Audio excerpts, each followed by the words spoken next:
I've been in Kenya, I've been in Tanzania. Those guys will waste your time, will even put cases which are not there to make sure they get more money from you. So to avoid all those inconveniences of the country you don't know, for them as long as you give them some little money. For traffic guys, I can assure you, whether, especially, I think it's only in Rwanda, where you will be as a foreigner and you won't be harassed on the road. But Kenya, Tanzania, you'll forgive me, you're my people, but I'll say the truth. As long as they see a foreign number plate, they have to stop you. Now, even if you're in the right, I can assure you, like in Kenya. And you see with Kenya, those guys like a lot of money. You cannot give them your 5K in Uganda. You are only safe in Rwanda. As long as you're in Rwanda, you're following, of course, their signposts are all over. Those people have camera. My brother, my sister. When you're in Uganda, when you're in Kenya, when you're in Tanzania, please don't waste your time. Even if you're not in wrong, try as much as possible. Because you're saving yourself time. Hello everyone, this is Prize and my YouTube channel is called It's Prize. And today we have like a topic which we just thought about and we thought we could share some of the things with you. So today we want to share with you how to be safe on Ugandan roads, especially in the cities like in Kampala. You know, sometimes you see cars in borders in everything and you wonder how people even drive in Kampala. So today he is going to be giving us tips, especially if you're visiting for the first time in Uganda. This gentleman is going to be giving you tips how to be safe while in Uganda. Hello, greetings. This is Julius once again. She thought of this topic. We are now trying to advise. We also want our visitors, when they come here, they are safe. They go back from wherever they came in one piece. The starting point is really on the Ugandan roads. It's a different situation. You need to first accept the fact that when you're on the Ugandan roads, you're there on your own. Of course, we're talking about, let me first say why we brought up this topic. One, especially in Kampala, motorists don't respect zebra crossings. The other countries I've gone to, Even cars. the motorists are the cars, borders. Those ones don't respect zebra crossings. So if you are coming from a country where they respect zebra crossings, it might be unfortunate that you don't make it on our zebra crossings. So then the other incident is about our borders. Our borders, they move on pavements. The taxis move on pavements. They leave the road and start using the pavement where the people who are walking are supposed to use. So you know why I'm laughing? When you said that don't risk just crossing on those zebra crossing. Yeah, cars just, but let me tell you, even here in Uganda, those zebra crossings, they have faded. Even you can hardly tell that this is a zebra crossing. Even if they have not faded, people don't respect zebra crossings, which is unfortunate. We are laughing about it, but it's unfortunate. Especially, let me also first talk to Ugandan motorists. I don't know whether you went to driving schools, whether you learned on the roads on your own and you never learned even the simplest thing. Because I remember I was taught a zebra crossing in P2. You get it? Primary. They taught me the use of a zebra crossing. They taught me that while on a zebra crossing, it's the motorists, I'm talking about the cars, bicycles, motorcycles, which stop. People have a right of way. But unfortunate with the Ugandan situation, it's different. They just drive casually, as usual. So don't take it for granted that you're on a zebra crossing while in Uganda. It's there marked. but in reality, it's not there in people's heads. So if we could also, as Ugandan motorists, if we could also really use our senses, I think it's a bad thing. It's not a good thing to just think that you can drive aimlessly where even someone on the foot have been given an opportunity to just cross with, because you see on other places people cross while running, you're not so sure what is coming. So surely, twedeko wana Uganda. But also on the traffic lights, those borders, they don't respect, even if it's red, they pass. Yes, those are the things we are trying to say. So when you come with the traffic lights, the borders don't respect the traffic lights. So once you've seen green, it's not actually green. Or if you've seen red, it's not actually red. Because the red is for stop, but the motorbike will continue. When it's green on your side you're going, this person who is from the red side will still come. So those are some of the things you need to know as you on our roads. Then also the taxis. The taxis are a nuisance on the road. If you're using our taxis, they are marked with blue dotted lines. They are matatus. There could be matatus in Kenya. Then I think Rwanda also calls them taxis. I don't know what the Tanzanians call them. Those ones are a nuisance on the road. They will stop anywhere. If you are now driving, it's even worse. They will just enter from any side. And yet by law you're supposed to overtake.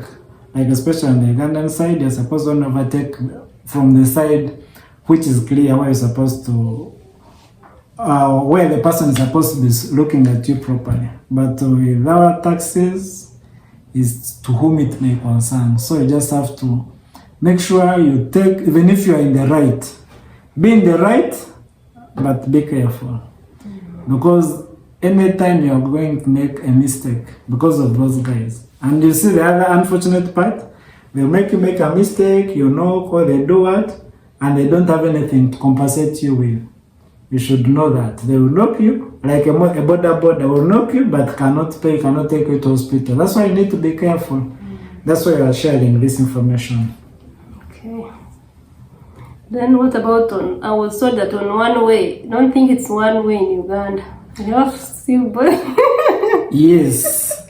One ways are only one ways for vehicles. But for borders, it's a two-way for them. You know the challenge about borders, anywhere where they see space, they feel they have a right to use it. Yep. They feel they have a right to use it. So that's why we want our visitors to be safe. Even our Ugandans who are coming from the villages, especially coming to Kampala, it's not what it is, what you think it is. Because it's like, if you go outside Kampala, it's just a different situation. When you go outside Kampala, people respect zebra crossing, they respect people who are moving on the roads, they don't use pavement, maybe because there is no jam, I don't know. But I think at the end of the day, it's just recklessness. So are you trying to say that the traffic people are not doing their job? Or the cameras are not working? Why would they not respect the red lights, the green, the zebra crossing? What is the traffic doing about that? Yeah, of course, the biggest disease is corruption. Because you see, even if a camera has caught you, you've been given a ticket, you just have to make sure you have change. Yeah? Okay, that's a tip which is not right. Our traffic guys don't get a lot of money, so if you're in Uganda, you need to have changed money, like 5,000 notes, in case they arrest you. Yeah, but this advice I'm only giving to people who are driving. So you are promoting corruption? No, it's not about promoting corruption, because at the end of the day, you see with the foreigner, I've been in Kenya, I've been in Tanzania. Those guys will waste your time, will even put cases which are not there to make sure they get more money from you. So to avoid all those inconveniences of the country you don't know, for them as long as you give them some little money, 5K. So the motorists, the other advice may be to the motorists, our roads in Uganda, the highways, the speed limit is 80. There are few incidences when you are on Elaguru Road or Mara Road that they make it 100. On our express highway, the speed is 70. The maximum is 100 when you're on Entebbe Express. The other places, especially where they are like trading centers, where so many people are crossing, the speed limit is always 50. Don't even wait to first see a signpost of 50. As long as you're in a trading center, you have to drive in 50. But beyond that, you're driving in 80, maximum 100. And at the end of the day, truth be told, of course, how much we're talking about corruption, you cannot avoid corruption. Because you see, like us, we come from Kisoro. Kisoro, Kampala is a distance of almost 500 kilometers. And truth be told, if you're driving at 80, you're going to take 15 hours reaching Kisoro. So you can try to drive not so much, maybe around 120, 100. It's okay, that's a minimum speed. But of course, you'll have been driving past the speed limit. So what advice am I giving? Those ones who are not Ugandans, because you see us Ugandans, we know all those tricks. So I'm also trying to give you a few tricks for those people when you're on the highways, where you find that it's supposed to be 100 and you're driving 180, it's supposed to be 8 and you're driving 100. Make sure you have a pacemaker. A pacemaker, I mean you're supposed to have a car in front of you, because the rule is they cannot arrest one car. So when they arrest the one who is in front of you, what are you going to tell them to follow the instructions? No, they're supposed to follow the instructions. That's what I'm saying. But just in case they don't, there's a simple formula. Have a pacemaker. There's always a fast car on the road. I've been on almost all the Ugandan roads. There always has to be a fast car, faster than you. So leave that fast car to go in front. When the police will only stop that car, then you continue and wait for another one who will come and also go in your front. Then when they go in your front, maybe you can cheat a little bit and add like some 10, 20. That's not bad, because our roads are not that narrow. Maybe if you go in the hilly areas. I'm only giving that to people who are impatient. But me, I'm patient, though I have to drive at 100 where it is 80 because of the distance. So that is another trick. But for the traffic guys, I can assure you, whether especially I think it's only in Rwanda where you will be as a foreigner and you won't be harassed on the road. But Kenya, Tanzania, you'll forgive me, you're my people, but I'll say the truth. As long as they see a foreign number plate, they have to stop you. Now we have to make sure they get a mistake. So, like when you're in Uganda, you can avoid all that commotion. When the policeman comes, you greet.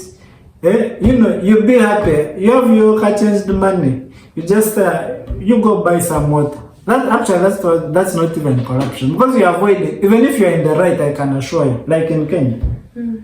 And you see with Kenya, those guys like a lot of money. You cannot give them your 5K in Uganda shilling. They want like 50K in Uganda. In short, for matter of land, it is the traffic which has a problem. Yes. Because if I meet you, I'll give you money, then I'll continue the same mistake. Because I know you have my that's what I'm saying. Even if you've not done a mistake by default, as long as you are a foreigner, you are driving a foreign number plate, eyes will always be on you. You are only safe in Rwanda. As long as you're in Rwanda, you're following. Of course, their signposts are all over. Those people have cameras. As long as you exit, you get a penalty. Once you pay, they leave you to go. But their money is high. It's not like our money here in Kenya. It is the only country I've driven in and I'm safe. I'm driving a foreign number plate. The person will only stop you. They will look at your driving permit, your insurance, then your COMESA papers. The ones you used for crossing the border. They give you back your things. They tell you proceed. If you've made a mistake, they also tell you, they tell you the fine. You know, everything is done legally in that manner. But when you're here, my brother, my sister, when you're in Uganda, when you're in Kenya, when you're in Tanzania, please don't waste your time. Even if you're not in wrong, try as much as possible. Because you're saving yourself time. You get it? Yeah? Because you're saving by the time. What is on ground. Otherwise, if you want to show, I know the law, I've not exceeded this speed, these guys will take you, park you at the police. Before you realize you've reached the court. When you reach the court, they say 6 months. Someone had just gone to visit. Now you are serving a prison sentence. Yeah? So we need to be happy on this earth. That's why you just have to know some of these. They are minors, but they are majors in the long run. Because like our people here are so happy as long as they stop you and just you greet the kids. How is Uganda? I know I've come to just check on your national parks, blah blah blah. You say, the guy will leave you. Or if you never know how to talk properly about in Uganda, the only thing these people, our traffic guys, don't want is you to show that you have some bit of power or you know the law. That one doesn't work with them. But if they can even stop you and you don't give them anything, you just talk with them. Majestic, even if you've done like maybe they've caught you on the wrong side of the law, you say, I found them, forgive me, I didn't know. Just simplify your life. You don't have to make your life hard. Alright. Thank you for your more tips. I don't want to cut you short. Of course, we said you're supposed to, you are the only sober person on the road, by the way, when you're in Uganda. That one, you have to move with it. I'm telling people who are driving, people who are walking, like she talked about people misusing one-ways, borders moving on pavements, borders not respecting the traffic lights. So that's why I wouldn't take it for granted that it's green and you're moving, because you might meet a border. So you need to see how best to avoid, because you see, we will still knock them. They are in the wrong, but see, they don't have money to repair your car. So to avoid all that, try to have that in mind that you're supposed to be sober. You, who is a motorist, or the one who is walking, try to make sure that you don't take it for granted. You don't follow what you studied in class. It might not work on the Ugandan roads, because in class I was taught zebra crossings, you have a right of way. But in Uganda, we pass there running. You know Bolt. You pass there. Even the car to allow you to pass, you beg. Yeah, you'll be, of course, sometimes you find those same people like me. I'll leave you to pass. Surely, I started driving. I started from class. I went to practicals. I've driven for more than 10 years. So I've driven Uganda, I've driven in Kenya, I've driven in Rwanda. Okay, Tanzania is the only place I've not driven in. So at least I know. And I sympathize with people who are walking, sympathize with motorists. That's why I'm trying to have such kind of casual discussion. So hopefully it has helped those ones who are coming to visit. We need you to be safe. Go back where you came from. Okay, thank you so much, Julius. And if you want to tell us anything, don't forget to comment on this video. And also, if you like this kind of content, don't forget to subscribe to this YouTube channel. Otherwise, for this video, we are out of here. Bye-bye.